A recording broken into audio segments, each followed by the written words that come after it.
All right, Jacob, you ready to get into a little drama here, man? A little drama around Micah Parsons and our boy Skip Bayless. Ready to do this? Let's do it. All right. So Skip Bayless, I want to ask the chat. Does anybody think this dude right here, does anybody take him serious at all? Like, how is this guy still relevant? How is he still in sports media? How does he still have a show? And anytime, I always got to say, and if you have to say something good about yourself, it's probably not true. You know, you meet those people like, oh yeah, man, I'm really good at this. You know, I'm not good at that, but boy, I'm great at this. It's like, if you have to pump yourself up or something, probably stretching the truth a little bit, right? He talks about his show's doing great, and I don't know how the numbers look, but he and Micah Parsons have gone back and forth for the longest time, right? And when he was with Dallas, that was a big thing, as these two guys always went back and forth. He didn't think Micah was worth it and this and that, at least down the stretch, right? But Micah had something to say on a podcast the other day. I'm trying to think of the name of the podcast here. I don't want to butcher it, but let me we'll pull it up here in a second. We'll go through and give the rage bait comments and everything in between.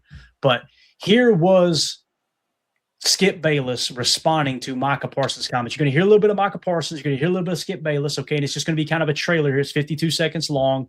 There's going to be some beeped out words. So if you got kids in the room and you think they might be able to decipher and figure out what those words are, earmuff it, okay?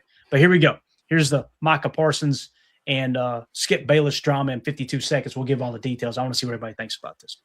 Skip Bayless.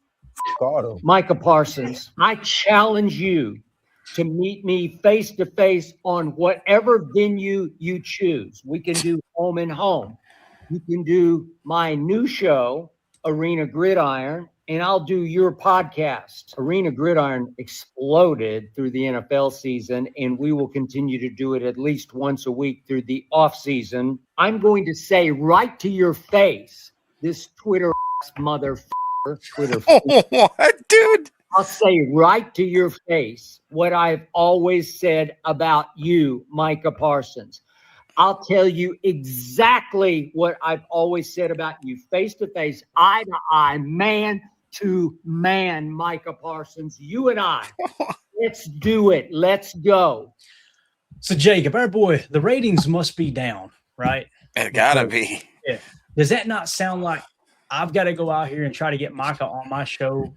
All hands on deck. We got to make this happen because our show is completely tanking. Is that not what it feels like to you?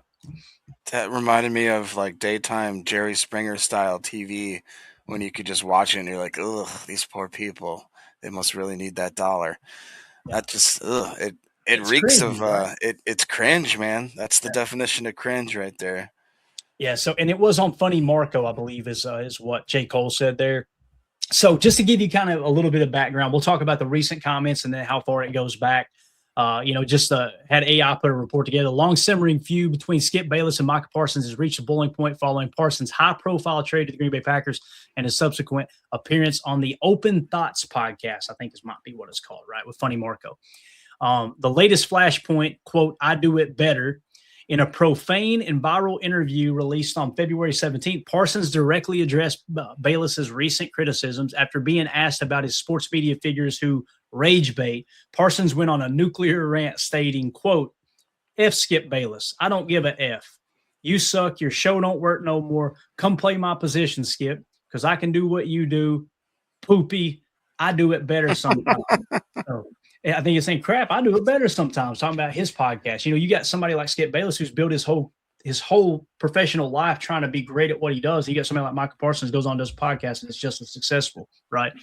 Parsons accused Bayless and other national commentators, I should say, of being, quote, puppets for ratings and claimed they lack the courage to say their criticisms to his face, referring to them as, quote, Twitter finger MF personalities.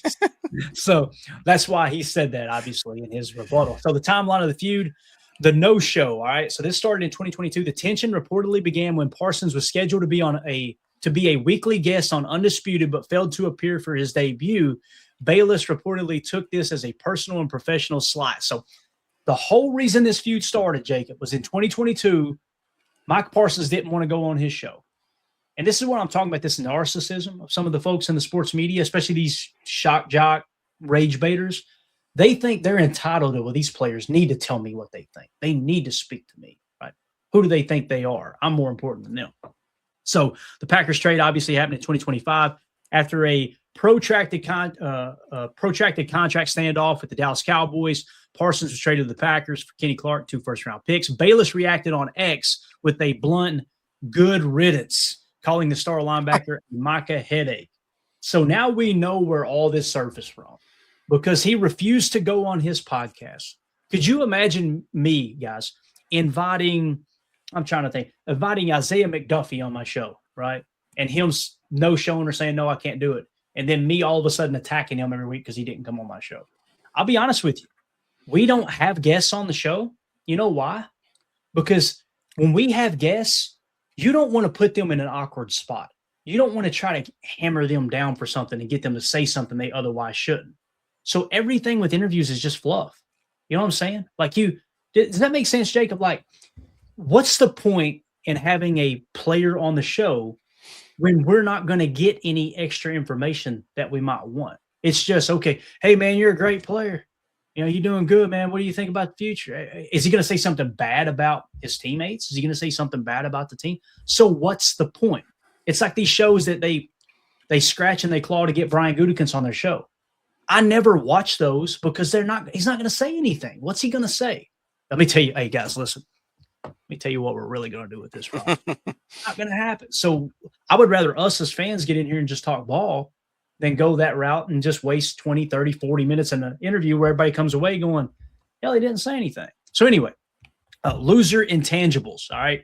In September of 25, Bayless escalated the rhetoric by claiming the Cowboys were better off without Parsons, labeling him a player with loser intangibles and accusing him of being a liability in run defense during big games. Guys, we seen Jeff Hafley line up Micah Parsons in a 3-tech, and he beat a double team on a 4th down run stop. That is the biggest bunch of BS that Micah Parsons is a bad run defender. Is it what he does the best? No. But what he does the best is elite at rushing the passer, right? But he is still a great run defender. So that's BS. Again, he's mad because he wouldn't come on his show. And then the childlike label in 2025. During the 2025 preseason, Bayless blasted Parsons for refusing to wear a jersey while on the sidelines, calling his behavior childlike and unprofessional. Obviously, that was him wanting out of the Dallas Cowboys situation. And, Jacob, I'm going to get your take. I love looking back on this stuff because, hey, sooner or later, everybody's got to put up or shut up. If you're the player complaining, you got to put up or shut up. If you're the media member, we're going to find out were you right or wrong there. What happened to Green Bay's defense with Micah Parsons? He had the highest pressure rate, if I remember correctly, of anybody, any pass rusher in the league, right? Any defensive player in the league, highest pressure rate. And then on top of that, what happened to Dallas's defense? They were dead last in defense last year. So what's your take on this, man? I know you're a big Skip Bayless fan, so try to defend your boy here. Yeah, love the guy. Absolutely love him. You know, it's just one of those things where, again, it just smells of desperation. You got one of the guys that's in his absolute prime. You got one of the guys that's clawing and scratching just to stay relevant. And it is just kind of sad. And to the point, I mean, I'm almost surprised that Mike even gave him the time of day, because he's got to realize that dude's, his whole brand is a sinking ship, and he is just trying to just throw out hooks anywhere he can sink into somebody and just kind of drag along with him for the last few moments of his career. And yeah, it's just a little bit sad. It's kind of just, very cringe inducing. But that being said, it will be fun. And plus, I mean, the whole Cowboy fan shtick is just so hilarious. Like it's went from being one of the most storied franchises where it was like, everybody respected that star on the helmet. Everybody, it was America's team, really was America's team. I just think now it's such a joke, man. Everything about it, from the old crazy guy that's running the show to the success on the field, to the fan base that's tried to sit there and for guys like Skip to have to kind of exemplify what it is to be a Cowboy fan nowadays. It's like, oh, man, just the whiniest bunch of losers. Yeah, so true. Let's go to the chat real quick. Michael Jones says that clown's looking for ratings with laughing emojis. It's what it's all about for sure. Such a cake. Skip does kind of look like Jerry Springer. Jacob, you grew up with some Jerry Springer. Don't his show feel like the sports version of Jerry Springer? Yeah, it does.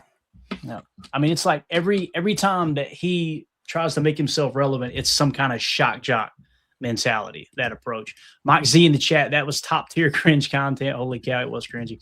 What's even cringier is when he poses. You know how he poses with those with his Jordans on and try to get sideways and try to flex his biceps. And it's like, Stop. you're 112 years old. Dude, Like, you're a tiny little man. Get out of here. bro, I'm 43 and I wear oversized hoodies and stuff because I don't want to come across like that. Yeah, this dude's running around in skinny jeans, Jordans, and trying to flex with a schmedium t-shirt on. Like, what are we doing, dude? What are we doing?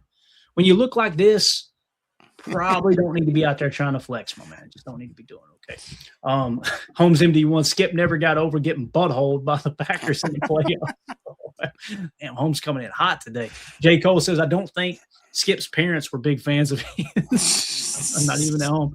Reggie in the chat, good to see you, buddy. He says, it's given desperation from Skip. His ratings must need help. And again, man, how many shows has he just ran into the tank, right? Like, you seen what happened with Shannon Sharp, and then don't get me wrong, Shannon Sharp had his own problems off to the side too, obviously. Yeah. But just wild. And then Eric Sutherland says, under that beard, Jacob is Skip. So there you go. I can see it. How dare you? How dare you, sir? All right, so there you go, guys. There's the drama between Skip and Micah. Let us know in the comments, how do you feel about that situation?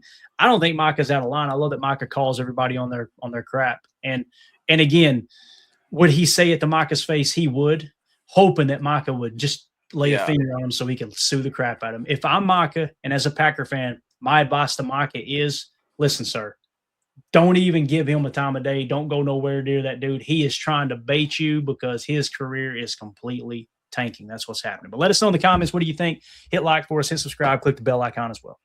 So there you go, Jacob. We got our drama in for the day, man. Nothing like a little off-season drama, right? Gotta have a little tea. Gotta have a little tea, man. By the way, you having tea this morning? I've been enjoying tea multiple times a day, Clayton. Yeah.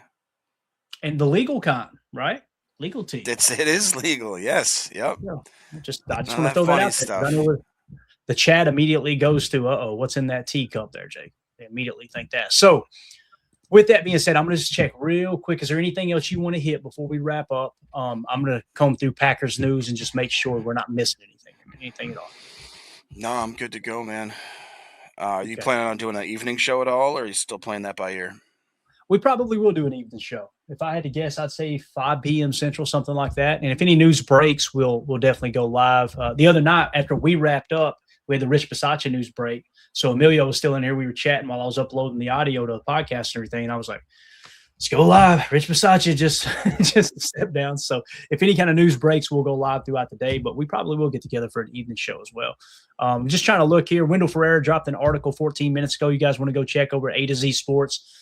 Packers' full potential in 2026 hinges on a major leap from these 5 ascending players. So go check that out. Seeing if anything else. Oh, here we go. Ian Rappaport 52 minutes ago. You ready for this, Jacob? As Indiana moves closer to being the next home for the Bears, Illinois cancels a meeting this morning in the House where a project bill involving the Bears was to be discussed. So they may end up in Indiana. Wow. The Bears are such a garbage organization, they can't even keep their team in state. Think about that, man. It's wild. Absolutely wild. Any other thing? I think we're good. Bill Huber put an article up about an hour ago. You guys want to go check out. Here's one candidate as the Packers work to replace Rich Bisaccia. And it looks like, if I'm looking at the logo correctly, it might be somebody within the New England Patriots organization. So go check that out at Bill Huber NFL over on X. He writes, obviously, for SportsIllustrated.com. So that's it, guys. Appreciate everybody hanging out with us in the chat. Want to give a special shout out and thanks to our boy Mike Z with the super chat. Thank you so much for the support, guys. And as always, the best way to support what we do here at PTA is just join our Patreon community, patreon.com/Packer Fan Total Access. I didn't realize how much that group had grown. And I went through and looked at the analytics and was like, holy cow, man, we got a bunch of members in here now. You get the regulars commenting, and we got the chats and everything set up so you guys can communicate in there. Share your mock drafts, all that stuff. You get access to our draft board link, our cheat sheets, all that stuff is written in there as well. We got prospect profiles, scouting reports on these prospects as we get closer to the draft. So anytime any kind of news breaks, I try to throw it in there first. So you guys make sure you check us out over at patreon.com/Packer Fan Total Access. Eric Sutherland says it's rigged. We didn't even do a giveaway, Eric. Golly, Bob. I want to bring the giveaways back so bad, but we were told that's not a good idea on YouTube. So it is what it is. So maybe we could do something in the Patreon group or something here real soon. But anyway, appreciate everybody. Jacob, thank you for your time, man. Yes, sir. Go Pack, All go. right. We will see you guys later this afternoon as news breaks. My name's Clayton. That's Jacob. This is PTA. Go Pack, go. Here we go. We're out. Bye, guys.